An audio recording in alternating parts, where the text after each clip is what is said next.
We are going to discuss the topic with two head teachers.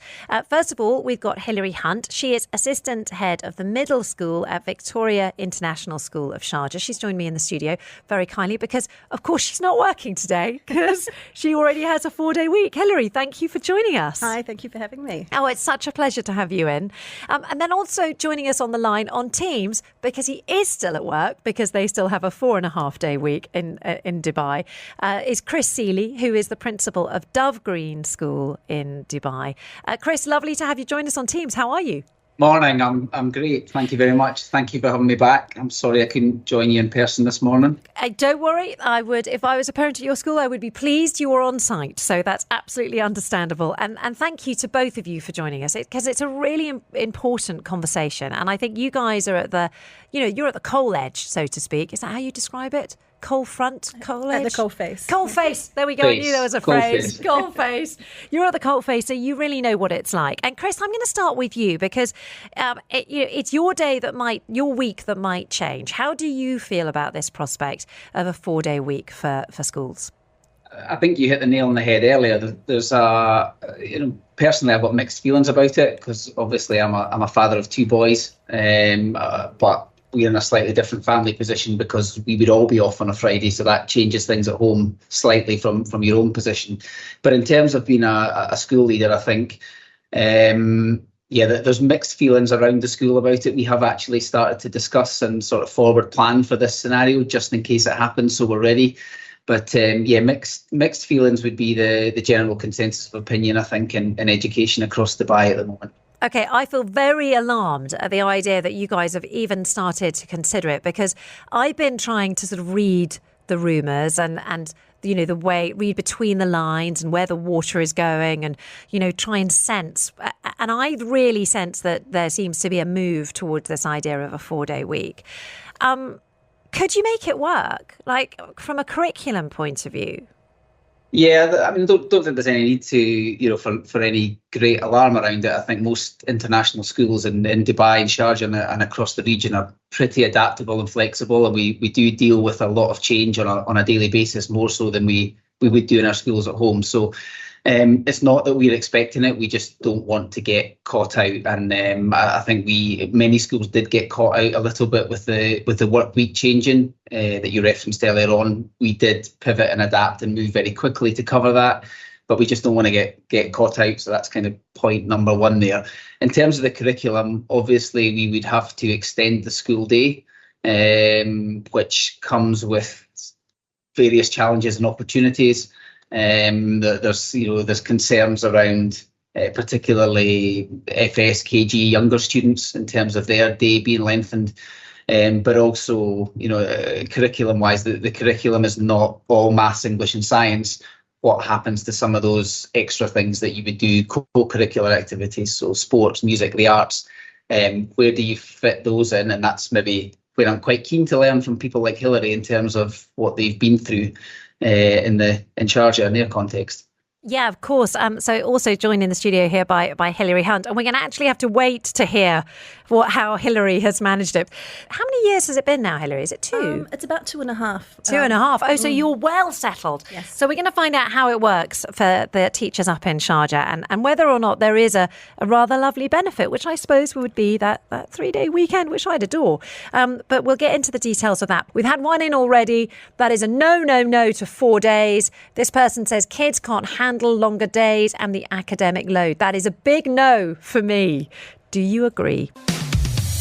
This is The Agenda with Georgia Tolley. On Dubai Eye 103.8, the UAE's #1 talk radio station. Welcome back to The Agenda, and we are in the midst of what I am calling the great 4-day week debate. Mainly because I think everyone feels pretty passionate about it, especially if the schools are going to end up going to 4 days. Now, I must emphasise that there is no sort of government policy along these lines yet. No one has said anything. We're kind of reading the runes. We're sort of reading between the lines, and there does seem to be a lot of signalling from the government that at the very least they are considering the option of a 3-day weekend and a 4-day week. Now, how would you feel about that? As a parent, how would you feel about it? As a worker, as an employee? We've got two teachers joining us on the show to give us the insight that we need. We've heard so far from Mr.Seeley. He's the principal of Dove Green School in Dubai, where, of course, at the moment, everyone has a 4.5-day week. But we've also got Hilary Hunt joining us in the studio. She's the assistant head of the middle school at Victoria International School of Sharjah, where for the last 2.5 years, they have been on only 4 days a week. So, Hilary, what was it like when the change came? So at the beginning, there was obviously a little anxiety, a little hesitation around moving to 4 days. But I would say if you actually talk to any of our community now, no one would go back to having the 5-day week. Initially, our parents were quite anxious about academic progress, Yes. about results, whether, as for example, we're an IB diploma school, whether our students would actually be able to accomplish under 4 days the same results that we had in the past. And it really means that a school has to sit and look at its processes. We have to look at the structures, the procedures in place, really examine them to see if what we're doing is really enhancing student life. And that's really been the journey we've been on for the last 2 years as such. As a result, we have really had to fine-tune our schedules, as Chris alluded to, really looking at when we start the day and when we finish the day. We have to look at the amount of time the children are spending in the classroom, how long they're spending in lessons, looking at the break time still to make sure that they're still getting adequate time to decompress, to interact with their friends. But at the end of the day, our results are still remaining the same. We're still above world average in terms of IB results each year. We're still scoring extremely well in PISA. Our results and our progress in middle school and in primary school are still exceptionally high, but it is a lot of work. I can imagine it's a lot of work. How do you squeeze everything in? Does it mean longer days, or are your students doing more homework? Are they kind of doing homeschooling on Friday?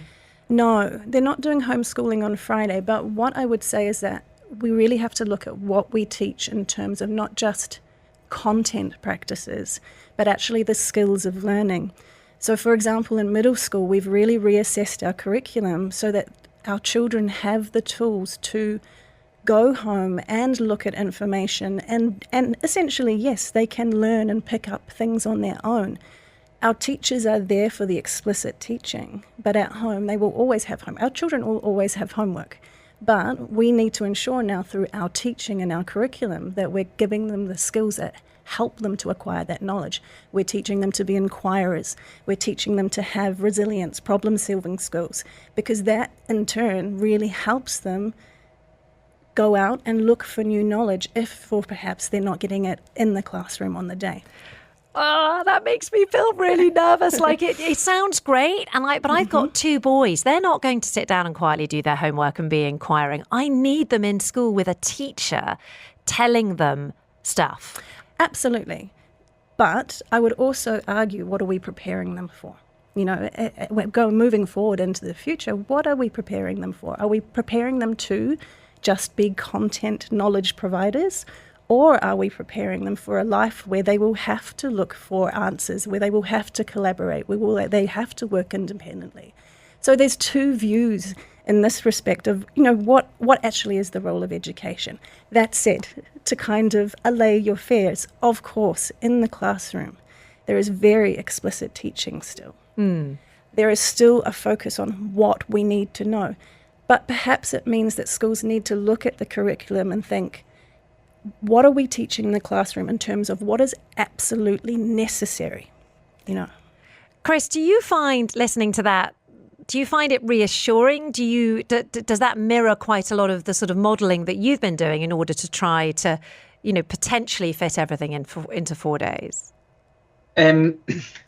Not exactly. There's a lot that resonates with me from what Hilary's just said, but I think from a practical school point of view, a lot of our discussion, obviously we have quite a congested curriculum in the UAE anyway, but in terms of that planning, what we are discussing is how can we essentially extend the day to fit everything in that we have to fit in to be compliant as a school.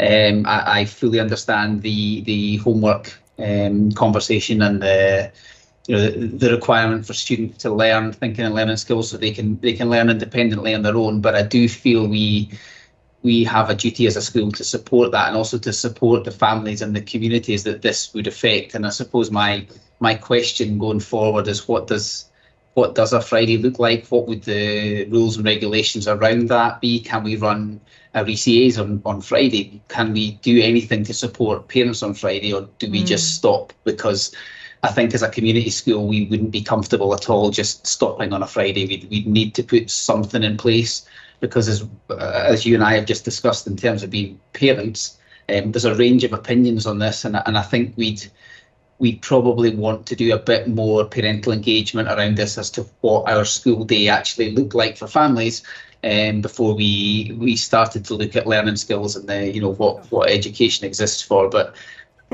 that said, I'll caveat that with one thing. Hillary is 2.5 years further down the line than I am with this in terms of her thinking. So again, there's two different contexts at play here. And this is probably true. If I go back to when we started the journey, our first year was very much just focused on the structure of the day. And so the first year, we were very, very hesitant about giving up as much content as we could. So essentially, we moved to an 8-period day where the children, and they moved from class to class, 40 minutes, 8 periods a day. And that way, we felt we were meeting our compliance in terms of ministry requirements and in terms of our other curriculum requirements. What that meant, though, was that it became incredibly stressful for the students, and they didn't really feel like they were getting long-term access to knowledge. They just felt like they were bouncing from classroom to classroom. So that's what I mean, is that we reevaluated what it was that they actually needed to do based on our compliance requirements. We looked at the well-being of our students as well. We did really consult with our parents. We consulted with our students as well.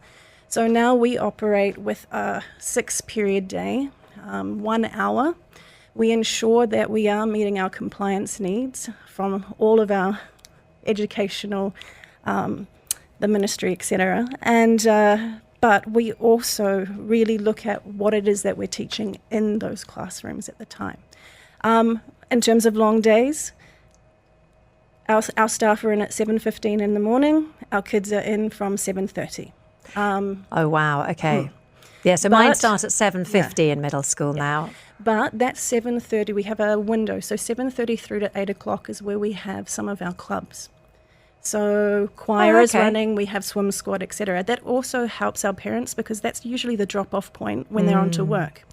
So by 8 o'clock, that's when the class actually starts, and then we finish at 3:15. Our breaks are condensed. They are smaller. It gives our students enough time to get out, get onto the football field, have some lunch, pray if need be, and then we're back into the classroom. We finish at 3:15, and then, of course, we run clubs on a Thursday afternoon. It's so interesting to hear about how that sort of Sharjah schedule shakes down. We've got lots of comments coming in. I know lots of people are on the school run at the moment. Mahash says, how are these kids going to deal with the 2-day weekends once they finish school? Some of us even work 6 days a week. Dick says, hi, there are quite a few KHDA regulated subjects that, to be honest, especially in the later years, are just time wasters. This is Dick's views, not mine. Would there be a push to be able to drop these to make up some time in the timetable? Also, would mandatory Arabic be considered to become elective? Around the world, there is a push to reduce the homework. So I'm interested to know how this will be achieved, especially if the day is longer. You're listening to the UAE's #1 talk radio station. This is The Agenda with Georgia Tolley On Dubai Eye 103.8. Discussing the possibility of how parents would feel about a 4-day week being introduced in Dubai and Abu Dhabi schools. Now, of course, it's already happening in Sharjah. It's been the status quo for about 2.5 years now. But I mean, no one's saying that it's going to happen here in the other Emirates yet. But just reading between the lines, it does feel like there's quite a lot of research going into it. And I don't think people would be researching it unless they were seriously considering it. Fair to say there's some very, very strong feelings coming through. Thank you very much indeed to the person who's just sent through this message, SK, saying, Given how hectic and chaotic Fridays have been since the half-day school rule was introduced, I would say bring it on. But then my kids are in high school, so I would probably think differently if they were much younger. This person says a 4-day school week for children must be alongside a 4-day work week for parents. Otherwise, a 3-day weekend just means more pressure during the 4-day week. A really sort of fair statement there, and I think that is the concern for lots of parents. We're joined in the studio by two teachers. I've got Hilary Hunt, who's assistant head of middle school at Victoria International School of Sharjah, where they have their 4-day week, and Chris Seeley, who's the principal of Dove Green School in Dubai. Fair to say, I think if I summarise Chris as he's a little bit circumspect when it comes to the prospect of a 4-day school week. But for the moment, I'm going to focus on the well-being element of this. Hilary, so I mean, you can't hide away from the fact that while I might be feeling very grotty about the possibility of a 4-day week for my children, because I know I'd have to work 5 days, a 3-day weekend would be smashing for them and me if I got it, frankly. You know, what is it like for you? This is your day off. You're here on your day off. As I said before, is that I think anyone who's experienced it now, whilst it does come with its pressures in the week, the week itself is fast and hard. I don't think anyone would go back to wanting the 5-day week. For the most part, it means that as a educator, for example, I still use one of my days to do work, but my focus is there.